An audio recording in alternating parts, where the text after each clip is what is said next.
Hi my dear friends, my dear masters and my dear gods. శ్రీకృష్ణామృతానికి స్వాగతం, సుస్వాగతం. ఇప్పుడు మనము 66వ ఎపిసోడ్కి అడుగు పెట్టబోతున్నాం.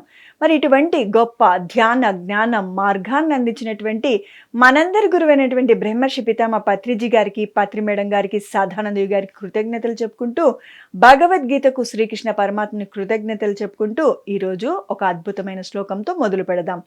భగవద్గీత 4వ అధ్యాయము 38వ శ్లోకము.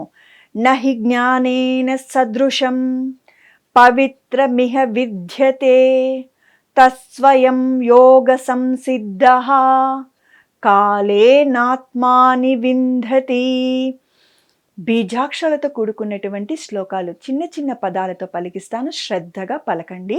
నహి జ్ఞానేన సదృశం పవిత్రమిహ విద్యతే తత్స్వయం యోగ సంసిద్ధః కాలేనాత్మాని వింధతి. తాత్పర్యమేమనగా, జ్ఞానాన్ని మించింది ఏదీ లేదు. జ్ఞానం అంటే ఆత్మ జ్ఞానము. సృష్టిలో గొప్పది, వెలకట్టలేనిది ఏది ఉందయ్యా అంటే ఆత్మ జ్ఞానానికి మించింది ఏదీ లేదు. సృష్టిలో విలువ కట్టలేనిదంటూ ఇంకా ఏదీ లేదు. యోగ సిద్ధిని పొందినవాడు, యోగ సిద్ధి అంటే సమభావన, సమస్థితి. భావనలలోనూ స్థితిలోనూ ఎలా ఉంటాడు? సమత్వంతో ఉంటాడు, పొంగిపోడు, కుంగిపోడు. మరి యోగ సిద్ధిని పొందినవాడు కాలక్రమేణా ఆ జ్ఞానాన్ని తనలోనే తెలుసుకుంటాడు. కాలం గడిచే కొద్దీ తనలోనే పరమాత్ముడు ఉన్నాడు. ఆత్మరూపేణ, నాలా నేను ఎలా ఆత్మస్వరూపున్నో ఈ సమస్త సృష్టి కూడా పరమాత్మ స్వరూపమే, ఆత్మస్వరూపులే అని తెలుసుకున్నప్పుడు ఎవ్వరి పట్ల ఈర్ష్య, ద్వేషం, కుళ్ళు, కుతంత్రాలు, పగలు, ప్రతీకారాలు ఉండవు. ఎందుకు? సత్యం తెలుసుకున్నందుకు. మరి ధ్యాన వివరణకు వస్తే, మరి బ్రహ్మర్షి పితామహ పత్రిజీ మనందరికీ అర్థమయ్యే విధంగా ఇంకా లోతుల్లోకి చెప్పడం జరిగింది. అది ఏమో తెలుసుకుందాం. ఓకే. అజ్ఞానం అంతరించి మన యొక్క యథార్థ స్వరూపాన్ని, అజ్ఞానం అంతరించడము అంటే చూడండి, ఏదో జరిగిపోవడం కాదు. ఈ గది అంతా చీకటిగా ఉంది అనుకుందాము. ఓకే, ఒక గది చీకటిగా ఉంది. మీరు వచ్చి స్విచ్ బోర్డు వెతికి ఒక లైట్ వేస్తే అక్కడ ఏమొస్తుంది? కాంతి మొత్తము ఆ రూమ్ అంతా ఆక్యుపై చేస్తుంది, అవునా? మరి చీకటి ఎక్కడికి వెళ్ళిపోయింది? ఎక్కడికో పోలేదు. చీకటి అజ్ఞానము వదిలి జ్ఞానవంతులమైనాము అని అర్థం. మరి అజ్ఞానం వెళ్ళిపోవడం అంటే ఈ ఊరు నుంచి ఇంకొక రూమ్కి వెళ్ళిపోవడం, ఇంకొక ఊరికి వెళ్ళిపోవడం కాదు. జ్ఞానము రావడము ఆ స్థానంలో. మరి ఈ రూమ్ గది ఏమన్నా చీకటిగా ఉన్నప్పుడు ఒక చిన్న బల్బ్ వెలిగించినప్పుడు, ఒక ట్యూబ్లైట్ వేసినప్పుడు కాంతి వెదజల్లుతుంది. మరి చీకటికి ఎక్కడికి వెళ్ళిపోయింది అంటే ఎక్కడికి వెళ్ళిపోలేదు. మరి అలానే మనలో ఉన్న అజ్ఞానము ఏం జరిగింది? అజ్ఞానం అంతరించి మన యొక్క యథార్థ స్వరూపాన్ని నువ్వు జ్ఞానం పొందుతున్నప్పుడు నీ యొక్క యథార్థ స్వరూపం ఏమి అని తెలుసుకుంటావు. ఏమి మన యథార్థ స్వరూపము? స్వానుభవంతో గ్రహించే ఆత్మజ్ఞానమే. ఎలా తెలుసుకుంటావు నీ యథార్థ స్వరూపాన్ని? స్వానుభవంతో గ్రహించి, ఆత్మజ్ఞానమే శ్రేష్టమైనది. ఏది శ్రేష్టమైనది? ఆత్మజ్ఞానము. ఆత్మజ్ఞానము అంటే ఏం చెప్పబడుతుంది? స్వానుభవంతో ఏం తెలుసుకుంటాము? ఎగ్జాంపుల్తో తెలుసుకుందాము. ఏమని? అజ్ఞానం అంతరించి మన యొక్క యథార్థ స్వరూపం, మనం ఎవరము? గురువులు వచ్చి ఏమని చెప్తున్నారు? నీ యథార్థ స్వరూపం ఏమి అని అడుగుతున్నారు, మనల్ని ప్రశ్నిస్తున్నారు. ఒకరోజు ఒక చోట క్లాస్ జరుగుతూ ఉంది. ఒక మాస్టర్ వచ్చారు, ఒక గురువు గారు వచ్చారు. అక్కడ ఉన్నటువంటి భక్తులందరినీ అడుగుతున్నారు. ఓకేనా? ఇప్పుడు మనం పరిపూర్ణానంద స్వామి గారిని అనుకుందాం. మరి ఆ మహానుభావుడు వచ్చి నీ యథార్థ స్వరూపం ఏమయ్యా అని అడుగుతున్నారు. యథార్థ స్వరూపం అంటే ఏం స్వామి అంటే, మరి నువ్వు శరీరానివా లేక ఆత్మవా అని ప్రశ్నించాడు. కొంతమంది ఆత్మ అన్నారు, కొంతమంది శరీరము అన్నారు. మరి పరిపూర్ణానంద స్వామి గారు ఏమన్నారు? శరీరం అనే వారందరూ కుడి పక్కకు రండి, ఆత్మ అనే వారందరూ ఎడమ పక్కకు రండి అన్నారు. మరి ఇటు కొంతమంది అటు కొంతమంది పోయారు. ఒక 60-40% అనమాట. మేము శరీరం అనేవారు ఒక 60%, లేదు మేము ఆత్మ అనేవారు ఒక 40%. ఓకే, యథార్థ స్వరూపం అంటే ఇంక తెలుసుకోవాలి కదా, నువ్వు ఎవరు అనేదే కదా యథార్థ స్వరూపము. మరి ఎప్పుడైతే మరి నేను శరీరము అని అంటున్నారో, అరే నాయనా మీరు శరీరం అంటున్నారు, ఆత్మ కాదంటున్నారు, ఎలా అని అడిగారు. స్వామీజీ, శరీరం అంటే నేను కనిపిస్తున్నాను కదా స్వామీజీ, నా కళ్ళు, ముక్కు, చెవులు, నేనెవరు, ఎక్కడి నుంచి వచ్చాను, నాకు అన్నీ తెలుస్తున్నాయి కదా, నాకు బుర్ర కూడా పనిచేస్తుంది చక్కగా. మరి నా శరీరం నా కంటికి కనిపిస్తుంది కదా! నన్ను చూసి గుర్తుపడతారు కదా! నేను పలానా అని అనేసి స్త్రీయా? పురుషుడా? రామయ్యనా? కిష్టప్పనా? అని గుర్తుపడతారు కదా! చాలా తెలివైన వాడివి. బాగా చెప్పావు అని అన్నారంట. అంటే మరి ఆత్మగా నువ్వు శరీరానివా? లేక ఆత్మనంటే నువ్వు శరీరాన్ని చెప్తున్నావు. మరి ఆత్మవి కాదని ఎలా చెప్తుంటే కంటికి కనిపించిన ఆత్మ నేను ఎలా అని చెప్పేది అని అన్నాడు. అందుకని యథార్థ స్వరూపము అని చెప్తున్నారిక్కడ. మరి సరే అని అనేసి సరే ముందు వీరిని పక్కకు పెట్టి నేను ఆత్మ అనే వారి గురించి మరి పక్కన పెట్టి వీరికి జవాబు ఇవ్వడం మొదలుపెట్టారు. చూడు నాయనా మీ ఇంట్లో ఇప్పటివరకు ఎవరైనా మరణించారా అని అడిగారు. అరే గురువుగారు ఎందుకు మరణించలేదండి? మా అమ్మమ్మ గారు పోయారు, మా ముత్తాత గారు పోయారు, మొన్ననే మా ఇంటి పక్కన అతను వెళ్ళిపోయాడు. వెరీ గుడ్ చూసావా వారిని? అయ్యో ఎందుకు చూడమండి ఇంటి పక్కన వారు కదండి అన్నారు. మరి వారు పోయారు అంటున్నారు ఎక్కడికి పోయారు అని అన్నారు. అరే చనిపోయారండి అని అన్నారు. మరి వారు చనిపోయినప్పుడు ఆ శరీరం ఎక్కడుండింది? ఆ పార్థివ దేహం ఎక్కడుంది? మీ ఇంట్లో ఉందా ఇప్పటికంటే? గురువుగారు చనిపోయాక తీసుకుపోయి తగలబెట్టడమో, పూడ్చడమో చేస్తామో, ఎందుకు ఇంట్లో పెట్టుకుంటామండి అంటే, మరి నువ్వే శరీరం అన్నప్పుడు ఇంట్లో పెట్టుకోవాలి కదా! అని అన్నప్పుడు కాస్త ఆలోచించడం మొదలుపెట్టారు. అప్పుడు గురువుగారు అందరికి ఉద్దేశించి చెప్పడం మొదలుపెట్టారు. చూడండి ఎవరైనా శరీరాన్ని వదిలిపోయినప్పుడు అంటే మరణించినప్పుడు ఆత్మ వైదొలుగుతుంది, శరీరము కళ్ళ ముందే ఉంటుంది. మనం ఈ శరీరంతోనే బంధుత్వాలు ఏర్పరచుకున్నా, ఏదైనా రాబడి అంటే రాకళ్ళు, పోకళ్ళు, పలకరింపులు అన్నీ శరీరం చూసే కదా గుర్తుపడతాము. ఈయన పలానా వ్యక్తి అని. మరి ఆయన పొయ్యాడు అంటే ఎక్కడికి పోయాడు? కళ్ళ ముందే ఉన్నాడు కదా! అంటే ఆత్మ వైదొలిగింది. శరీరము ఆన్నే ఉంది. శరీరము ఎప్పుడైతే ఆత్మ వైదొలుగుతుందో శరీరము శవమవుతుంది అనేది వారందరికీ అర్థమైంది. మరి అంతలోపల ఈ శరీరం వైదొలిగిన వారంటే చిట్ట చివరి శ్వాసలో ఉన్నారు. ఊపిరాడకుండుంది. ఇంక చనిపోయే స్థితిలో దగ్గరకున్నారంటే బయట తెచ్చి పడపెడతారు. అంటే ఇంట్లో చనిపోతే మంచిది కాదు అని బయట పడబెట్టేసేస్తారు. బయట పడేసినాక ప్రాణం పోతుంది. మరి ఇంట్లో స్థానం ఆ వ్యక్తి, ఆ ఇంటి యజమాని ఇంత సంపదను, ఇన్ని యొక్క బంధాలను ఏర్పరిచాడు కదా! మరి ఏం చేశారు తనని తీసుకొచ్చి బయట పడబెట్టారు. శరీరం మనమైనప్పటికీ ఇంట్లో స్థానం లేదు. ఉన్నాం కదా కళ్ళ ముందు శరీరం దారి అయ్యి. మరి అంతలోపల ఫోన్ చేస్తారు. మా నాన్నగారు పోయారండి, లేకపోతే ఇలా అని చెప్తారు బంధుమిత్రులకు. మీ స్నేహితుడు వెళ్ళిపోయాడండి. వారు మరి ఫోన్ చేసి శవయాత్ర ఎప్పుడు? శవాన్ని ఎప్పుడు తీసుకుపోతారో అని ప్రశ్నిస్తారు. కొద్దిసేపటి వరకు ఇంట్లో స్థానం పోయింది. ఇప్పుడు ఒంటికున్న పేరు పోయింది. మరి ఇరుగు పొరుగు వారు వచ్చి 24 గంటలు గడుస్తున్నా ఆ శవాన్ని వాళ్ళు 12 గంటలు, 24 గంటలు కూడా కాదు. ఒకప్పుడన్నా ఉండేది.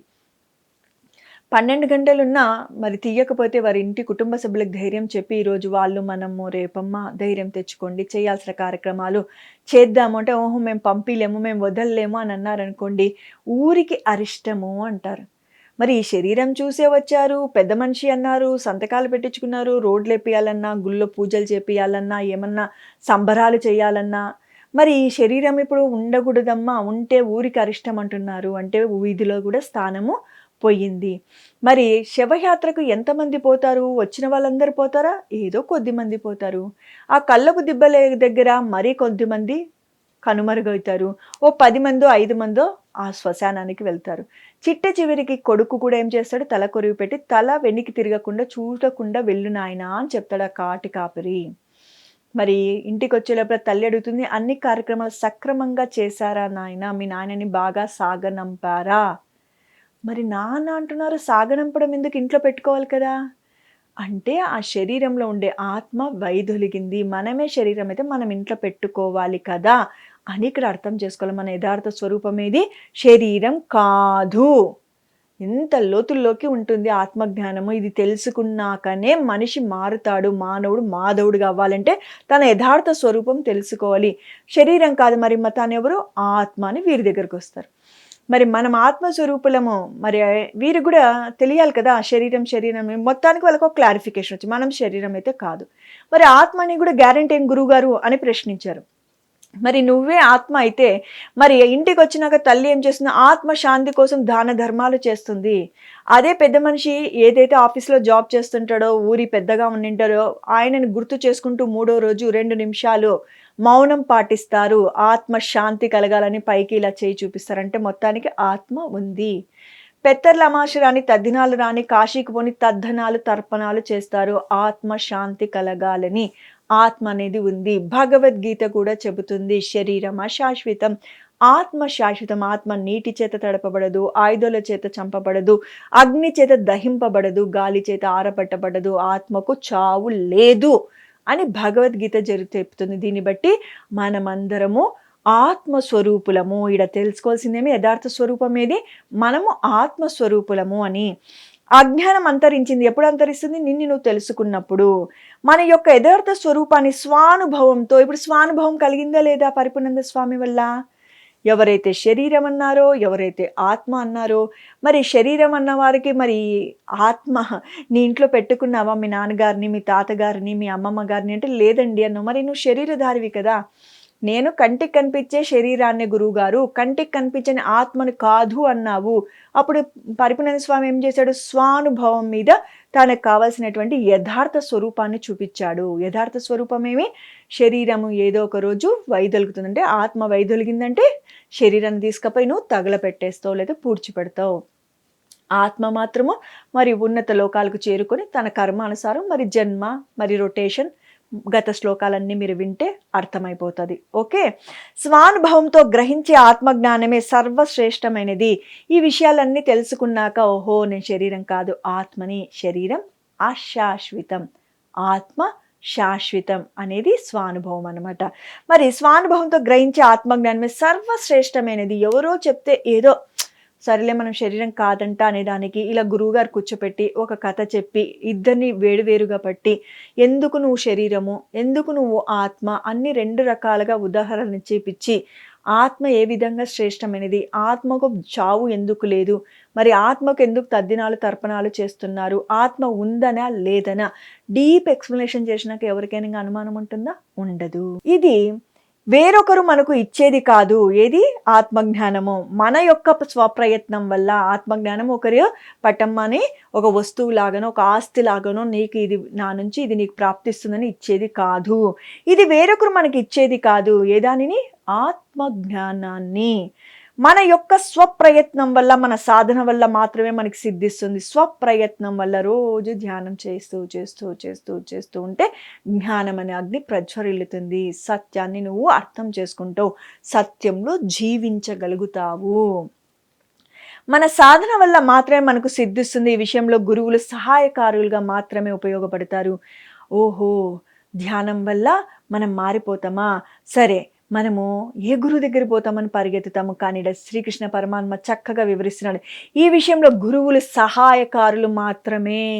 చూడండి, సహాయకారులుగా మాత్రమే ఉపయోగపడతారు. మార్గాన్ని చూపుతారు. ఎలా సాధన చేయాలి, ఎంతసేపు చేయాలి, ఎటువంటి పుస్తకాలు చదవాలి, ఎలా వాటిని అవగాహన చేసుకోవాలి, అర్థం కాకపోతే ఆ విషయం మీద విషయ జ్ఞానాన్ని ఇస్తారు. గంట కాకపోతే ఇంకొక గంట కూర్చోపెట్టి నీకు కావలసిన విధంగా అర్థమయ్యే విధంగా చెబుతారు. మరి మార్గాన్ని చూపుతారు. కానీ నడవాల్సింది ఎవరు? ఎవరికి వారమే. నడవడం అంటే ధ్యానం రోజు కూర్చొని చేయడం, గంటలు తరబడి చేయడం, జ్ఞానానికి సంబంధించిన పుస్తకాలు చదవడం, జ్ఞానానికి సంబంధించినటువంటి ఎంతోమంది మహానుభావుల యొక్క వాక్కులు వినడం, స్వాధ్యాయం అంటే పుస్తకాలు, సజ్జన సాంగత్యం అంటే గురువుల బోధనలు వినడం. అప్పుడు మనకి ఎన్నో విషయాలు తెలుస్తాయి. తెలియడంతో పాటు సాధన చేస్తే మన లోపలికి అవి చక్కగా తీసుకుంటామంటే చూడండి, వినడం వేరే, ధ్యానం చేస్తూ చేస్తూ చేస్తూ స్వ అనుభవం పొందడం వేరే. ఎప్పుడైతే స్వానుభవంతో యథార్థ స్వరూపాన్ని నువ్వు గుర్తిస్తావు, నీ యథార్థ స్వరూపం ఏమని చెప్తున్నారు గురువులు? నువ్వు శరీరం కాదు ఆత్మస్వరూపుడివి అని. మరి దానిని ఆత్మజ్ఞానము అంటారు. ఏమని? శరీరం అశాశ్వతం, ఆత్మ శాశ్వతం అని. మరి ఎప్పుడు తెలుసుకున్నావు? స్వానుభవంతో చూపించారు. ఒక శవాన్ని పెట్టారు, కథ చెప్పారు. ఎందుకు నీ మీ అమ్మగారే మీ నాన్నగారే మరి ఇంట్లో దాచిపెట్టుకోవాలి కదా, బెడ్రూమ్లో పెట్టుకోవాలి కదా, ఎందుకు వారిని సాగనంపావు అంటే మనకు ఒక్కొక్కటి బ్రెయిన్కు ఫ్లాష్ అవుతుంది. అవును, ఉంచుకోలేమో, శరీరము కుళ్ళిపోతుంది, కృషించిపోతుంది, శ్వాస ఉన్నంత వరకే దానికి లైఫ్ టైము. ఎప్పుడైతే శ్వాస వెళ్ళిపోయిందో అందులో ఒక జీవుడు వెళ్ళిపోతాడు, ఒక చైతన్యము వైదొలుగుతుంది. అప్పుడు ఈ శరీరము శవం అవుతుంది అని అర్థమవుతుంది. శివం అంటే ఆత్మ ఉన్నంత వరకే ఈ శరీరము. ఎప్పుడైతే శివం వైదొలిగిందంటే అంటే చైతన్యం వైదొలిగిందనుకో ఈ శరీరము శవం అవుతుంది అనేది మనకి స్వానుభవం మీద తెలిసిపోతుంది. ఓకే, యథార్థ స్వరూపాన్ని తెలుసుకుంటాం. నా యథార్థ స్వరూపము ఆత్మస్వరూపము, నేను ఆత్మస్వరూపుణ్ణి అని తెలుసుకోవడం అన్నమాట. ఈ ఆత్మజ్ఞానం ఈ విషయంలో గురువులు సహాయకారులుగా ఉంటారు మాత్రమే.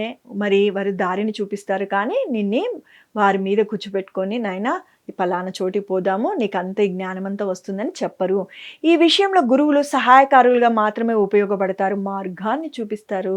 నడవవలసింది ఎవరికి వారమే, ఎవరంతకు వారం కష్టపడి సాధన చేసుకోవాలి. సత్యాన్ని మనంతకు మనము స్వానుభవంలోకి తెచ్చుకోవాలి. నెక్స్ట్ వెళ్ళిపోదాం మాస్టర్స్. ఈ ఆత్మజ్ఞానం అంతర్కరణ శుద్ధి కలిగి, ఏ ఆత్మజ్ఞానము? ఆత్మకు సంబంధించిన జ్ఞానము. సత్యమేమి అని తెలుసుకున్నావు, దాని ప్రకారం మనము లోపల ఏం జరుగుతుంది? అంతర్కరణ శుద్ధి జరుగుతుంది. సాధన చేయగా చేయగా చేయగా అర్షడ్వర్గాలు వెళ్ళిపోతాయి. కామ, క్రోధ, లోభ, మోహ, మద, మాచర్యాలు వెళ్ళిపోతే సత్యం వెలుగులోకి వస్తుంది. అవును, శాశ్వతమేది, అశాశ్వతమేది? శాశ్వతత్వము ఆత్మ. ఆత్మకు కావలసిన పనులేమి? ఆత్మ జ్ఞానము, ధ్యానము. నేను సమయాన్ని ఎక్కడ వృధా చేస్తున్నాను? కుటుంబం కోసం బతుకు, కుటుంబం కావలసిన సపర్యలు చెయ్యి, నీకు కావలసిన భోగాలను సమకూర్చుకో, కానీ ధర్మాన్ని విడనాడద్దు. నీ రోజువారీ కార్యక్రమంలో, నీ దినచర్యలో ధ్యానానికి, స్వాధ్యాయానికి, సజ్జన సాంగత్యానికి సమయం కేటాయించు అనేది గురువులు మనకి ప్రబోధిస్తారు. మార్గాన్ని చూపించడం అంటే ఈ విధంగా ధ్యానం చేయి, ఈ విధంగా పుస్తకాలను చదువు, ఈ విధంగా సజ్జన సాంగత్యం చెయ్యి అని మార్గాన్ని చూపిస్తారు. చూడండి, ఈ ఆత్మ జ్ఞానము అంతర్కరణ శుద్ధి కలిగి ధ్యానం చేస్తూ జ్ఞానం పొందినప్పుడు అంతర్కరణ శుద్ధి కలుగుతుంది. సాధన పరిపక్వమైన స్థితిలో మనకే కలుగుతుంది. సాధన ఎక్కడి నుంచి? సాధన చేయగా చేయగా పరిపక్వమైన స్థితి ఎక్కడ కలుగుతుంది? మనలో మనకే కలుగుతూ ఉంది. ధ్యానానికి ముందు, ధ్యానం తర్వాత మన యొక్క ఆలోచన, మన యొక్క పని అంటే వాక్కు కావచ్చు, చేష్టలో కావచ్చు, చాలా తేడాలను మనమే గమనించుకోవచ్చు. కానీ ఖచ్చితంగా ధ్యానం ఉండాలి, స్వాధ్యాయం ఉండాలి, సజ్జన సాంగత్యం ఉండాలి. అప్పుడే మన వాక్కులో, చేష్టలో మార్పు చూస్తాము. ఇప్పటికిప్పుడు ఈరోజు మొదలు పెడితే ఈరోజే ఫలితం రాదు. నేను ఈరోజు ధ్యానం చేశాను, రేపటికి ఫలితం, నేనేం మారలేను. గత నెలగా నేను 30 రోజులుగా ధ్యానం చేస్తున్నాను, 40 రోజులుగా ధ్యానం చేస్తున్నాను అని ఎంతోమంది అంటారు. సంవత్సరాలు చేసినా మారలేదు అంటారు. ఎన్ని జన్మల కర్మ ఫలాలో, ఎంత మురికి మనలో ఉందో. మరి అవన్నీ పోవాలంటే సాధన చేయగా చేయగా ఖచ్చితంగా ఫలితం అయితే వస్తుంది. అరటి చెట్టు 6 నెలలకు ఫలితాన్ని ఇస్తే మామిడి చెట్టు 5 సంవత్సరాల తర్వాత ఇస్తుంది. ఫలం అయితే రావడం తథ్యం, కానీ సమయము ఆ యొక్క విత్తుని బట్టి ఉంటుంది.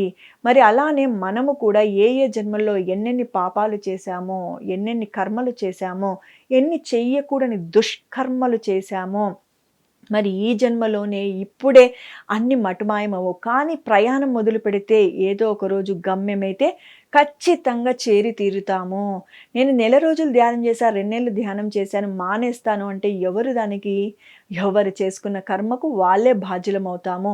అందుకని మనము రోజు 24 గంటల్లో 20 గంటలు నీ ఇష్టం అంటున్నారు గురువుగారు. ప్రాపంచికంగా నువ్వు చక్కగా నిద్రపో, నీ యొక్క ఉద్యోగము, లేకపోతే వ్యాపారము, లేకపోతే ఇంటి ఇల్లాలైతే నీ పరివారాన్ని చక్కగా చూసుకో. 4 గంటలు ఆత్మ ఉద్ధరణకు సమయాన్ని కేటాయించు. అలా ప్రతిరోజు 4 గంటలు చేస్తూ ఉంటే 10 సంవత్సరాలకు 1400 గంటలు మనము మన అకౌంట్లో చూసుకుంటాము. 14,000 గంటలు మన అకౌంట్లో చూసుకుంటాం 10 సంవత్సరాలకు. మరి ధ్యానం చేయకపోతే ఆ గంటలు అన్నీ వృధానే కదా, జన్మ వృధానే కదా. మరి ఇంకా ముందుకు వెళ్ళే ముందు చూసుకుందాం. మనం ఈరోజు ఏం చెప్తున్నారు గురువులు, మనకు ఎలా నడవమంటున్నారో చూద్దాం. ఇప్పటికిప్పుడు ఈరోజు మొదలు పెడితే ఈరోజు ప్రతిఫలం రాదు. ఈరోజు విత్తు నాటితే ఈనాడు పండు మన చేతికి రాదు కదా. మరి ఒక నెల రోజులు ధ్యానం చేసి, 3 నెలలు ధ్యానం చేసి ఫలితం ఎదురు చూస్తే ఎలా అవుతుంది? ఈరోజు విత్తు నాటి రేపు ఫలాన్ని నువ్వు ఎదురు చూడొద్దు. విత్తనం మొలకెత్తాలి, చెట్టుగా మారాలి, కాయ రావాలి, పచ్చికాయ క్రమేపీ పండుగ పక్వం అవ్వాలి. ఇదే కదా ప్రాసెస్. అలాగే నువ్వు కూడా ధ్యానం చేస్తూ జ్ఞానం అనే అగ్ని ప్రజ్వరిల్లుకుంటూ వచ్చినప్పుడు ఏదో ఒక జన్మలో అదే ఆఖరి జన్మ అయ్యి తీరుతుంది. చిట్ట చివరి శ్వాస వరకు ధ్యానం చేస్తూ జ్ఞానాన్ని పొందుతూ ఉండాలని మనకు బ్రహ్మర్షి పితామహ పత్రిజీ ఎప్పుడూ చెప్పేవాడు. చూడండి, దీనికి అంతటికి సమయం పడుతుంది. ఏది రెడీమేడ్‌గా వచ్చేయదు. ఏదైనా సమయం పడుతుంది. సమయం పడుతుంది. అలాగే ధ్యాన యోగ సాధన కూడా ఎంతో శ్రద్ధతో అంటే విత్తు నాటితే చెట్టయ్యి కాయ వచ్చి కాయ పండుగ మారడానికి సమయం ఎలా అలాగే ధ్యాన యోగ సాధన కూడా ఎంత శ్రద్ధతో, ఎంత దీక్షతో, ఎంత సాధన చేసినా కొంత సమయం అనేది తప్పగా పడుతుంది. ఏం ధ్యానం కొన్ని రోజులు శ్రద్ధగా చేసి, కొన్ని రోజులు అశ్రద్ధగా చేసి, కొన్ని రోజులు అసలే చెయ్యకపోతే ఫలితం ఉండదు. విత్తు నాటుతావు, నీళ్లు పొయ్యవు, కొన్ని రోజులు పోస్తావు, కొన్ని రోజులు పొయ్యవు. అది ఫలితాన్ని ఇస్తుందా? ఇవ్వదు.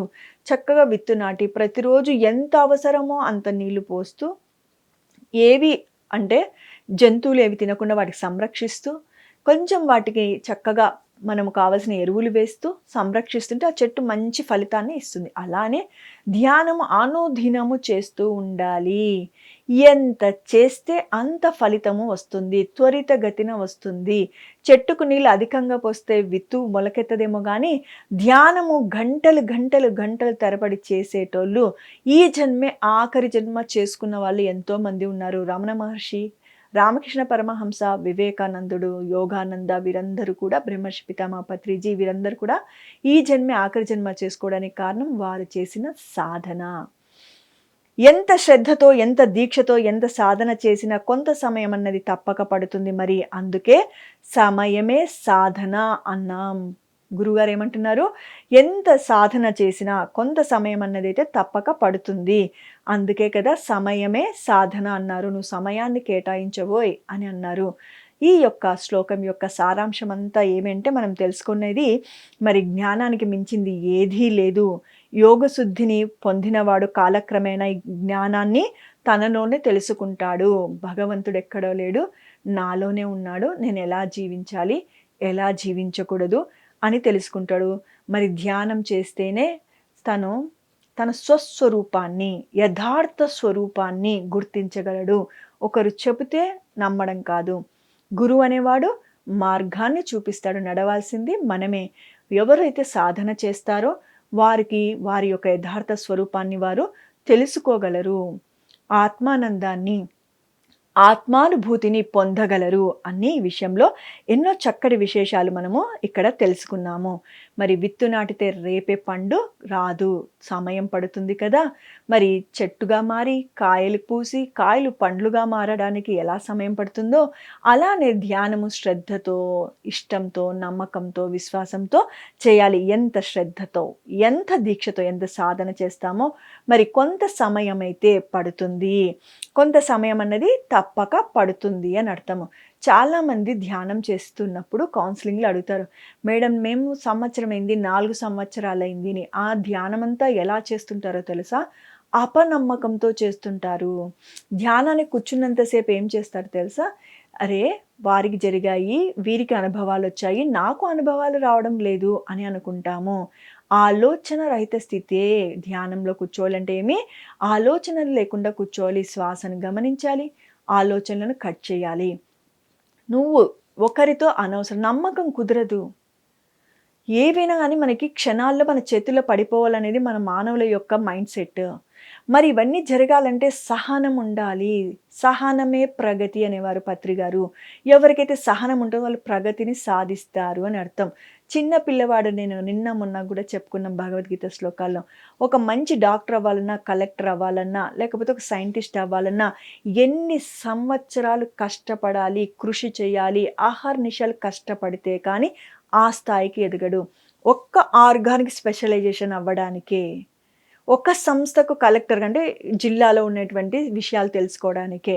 ఒక కలెక్టర్కి డాక్టర్ విషయాలు తెలియవు, ఒక డాక్టర్కి ఇంజనీర్ విషయాలు తెలియవు, ఒక ఇంజనీర్కి సీఏ విషయాలు, చార్టెడ్ అకౌంట్ విషయాలు తెలియవు. మరి భగవంతుడివి అయిపోవాలి, నువ్వు ఈ మానవుడి కాదు మాధవుడిగా విరాజిల్లాలంటే నువ్వు ఎటువంటి సాధన చేయాలి, ఎంత శ్రద్ధగా చేయాలి, ఎంత నమ్మకంతో చేయాలి, ఆలోచనలు కట్ చేయాలి, శ్వాసను గమనించాలి. అంతేకాని నేను మారానా లేదా, నా ఆలోచనలు మారాయా లేదా, నాకు అనుభవాలు వచ్చాయా లేదా, నా కర్మలు తీరిపోతాయా లేదా, నా కష్టాలు తీరిపోతాయా లేదా, నాకు మంచి మంచి ప్రతిఫలాలు వస్తాయా లేదా అని ఆలోచిస్తే ఏ లాభము లేదు. ధ్యానాన్ని ధ్యానం కోసమే చేయమని చెప్పేవారు బ్రహ్మర్షి పితామహ పత్రిజీ గారు. నువ్వు ధ్యానాన్ని ధ్యానం కోసం చేస్తే నీకేమి కావాలనేది ఇంత తెలుసు. 10 సంవత్సరాలకి ఏం కావాలనో తెలుసు. ఈ జన్మకంతా ఏం కావాలనో నీకు తెలుసు. కానీ భగవంతుడికి ఇప్పటికేం కావాలి, మరణించిన తర్వాత నీకేం కావాలి, మరి జన్మ తీసుకుంటే ఏం కావాలో అన్నీ తెలుసు అని చెప్పేవాడు. మరి ఇటువంటి గొప్ప గొప్ప విషయాలు తెలియాలంటే భగవద్గీత చదవాలి. భగవద్గీత చదవాలి. శ్రీకృష్ణామృతాన్ని పీఎంసీలో వస్తూ ఉంటది. 1కి 2 సార్లు చూడండి, నోట్స్ రాసుకోండి. అప్పుడే మీకున్న సంశయాలన్నీ తీరుతాయి. Okay my dear friends, my dear masters and my dear God's, మరి ఒక అద్భుతమైనటువంటి శ్లోకంతో మీ ముందుంటాను. అంతవరకు సెలవు.